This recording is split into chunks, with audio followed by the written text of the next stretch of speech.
നടക്കില്ല. എന്റെ മോളെ ഞാൻ ആർക്കും വിട്ടുതരില്ല. അറിയാം, നീ തരില്ലെന്ന് എനിക്കറിയാം.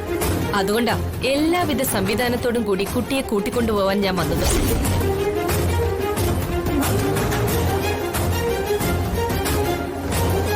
ഇതിന്റെ ഏട്ടന്റെ മോള.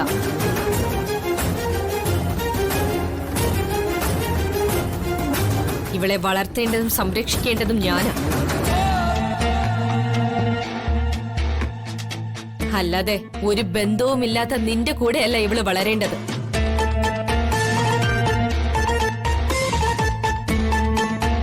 സംഗതി രാഗി പറയുന്നത് തന്നെയാ ശരി. പക്ഷേ അന്നൊരു എഗ്രിമെന്റ് വെച്ചപ്പോ രാഗി എന്തോ ഓർക്കാഞ്ഞത്?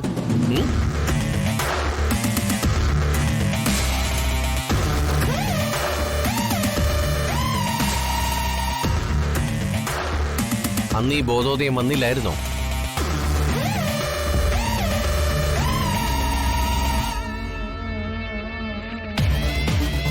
അന്ന് കോടതിയുടെ അവകാശം രാഗിക്ക് എഴുതി തന്ന് ദിയമോളുടെ വളർത്തവകാശം വാങ്ങി വന്നവളാ ഈ വന്ദന. അന്ന് ഞാൻ വന്ദനയെ ഒരുപാട് കുറ്റപ്പെടുത്തി. ഇന്നും എനിക്ക് വന്ദന കാണിച്ച പ്രവൃത്തിയോട് എതിർപ്പ് തന്നെയാ. പക്ഷേ എന്റെ മുന്നിൽ വെച്ച് എഴുതി പിടിപ്പിച്ച എഗ്രിമെന്റിന്റെ കാര്യം ഞാൻ എവിടെയും വിളിച്ചു പറയും, ഏത് കോടതിയിലും വിളിച്ചു പറയും. പറയണം, അത് പറഞ്ഞാലേ കാര്യമുള്ളൂ.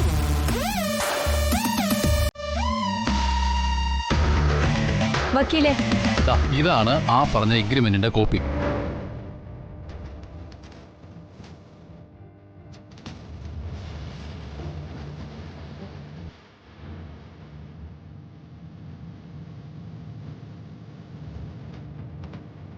ഈ എഗ്രിമെന്റിൽ പറഞ്ഞിരിക്കുന്ന വ്യവസ്ഥ പ്രകാരം ദിയയുടെ പിതാവ് കാർ ആക്സിഡന്റിൽ മരണപ്പെട്ട രാജീവ് മേനോന്റെ സർവ്വ സ്വത്തുക്കളുടെയും അവകാശം മകൾ ദിയയ്ക്ക് 18 വയസ്സ് തികയുന്ന കാലം വരെ സഹോദരി രാഗിക്കായിരിക്കുമെന്നും പ്രമാണത്തിൽ അവകാശം പറഞ്ഞിരിക്കുന്ന വന്ദനയ്ക്ക് അതിൽ ഒരവകാശവും വേണ്ടെന്നും പകരമായി രാജീവ് മേനോന്റെ മകൾ ദിയ മോളെ വളർത്തുവാനുള്ള അവകാശം മാത്രം നൽകുന്നുവെന്നും എഴുതി പിടിപ്പിച്ചിരിക്കുന്നു.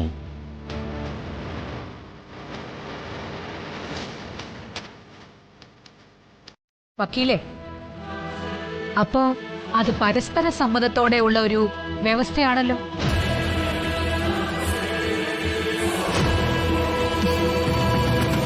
ആ വ്യവസ്ഥയിൽ വ്യക്തമായി പറയുന്നുണ്ട് കുട്ടിയുടെ അവകാശം വന്ദനയ്ക്കാണെന്ന്.